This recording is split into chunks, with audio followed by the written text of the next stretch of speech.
Known for fiery sermons, a global ministry, controversy, and redemption, Louisiana televangelist Jimmy Swaggart has died. As Mike McDaniel explains, Swaggart was a powerful voice of faith to millions. He now leaves behind a very public legacy.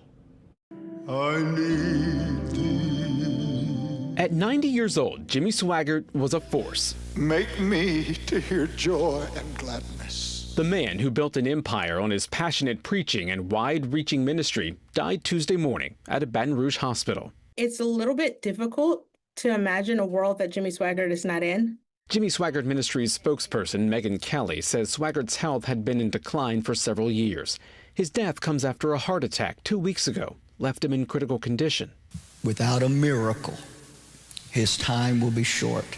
At the time, Swaggart's son Donnie and the rest of the family were hoping for a miracle. 2 weeks later, the man from Faraday, Louisiana, who went on to build one of the most successful religious organizations in the country, died surrounded by his family. They have been grieving over the last 2 weeks, and obviously now that it's official, it's hurtful. Their hearts are broken, but they still have hope. Swaggart was one of the most popular televangelists in the country in the 1980s. He started with preaching on the radio in the 1960s before broadcasting his services on TV in the early 1970s.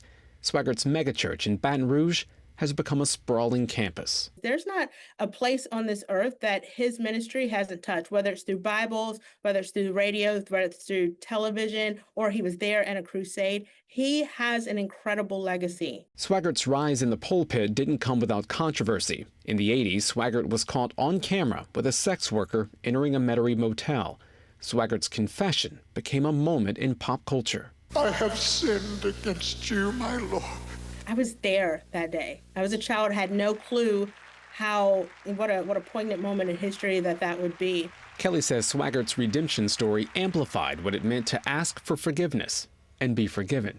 His network that he built and created when he was in his 60s, right, goes into 300 million homes. So that's more now than what he was reaching even before that. Holy Spirit.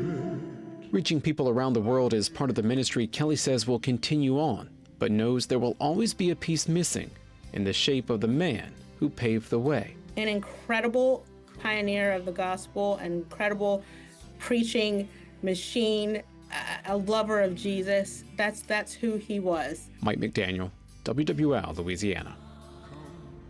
The funeral services for Jimmy Swaggart have not yet been announced.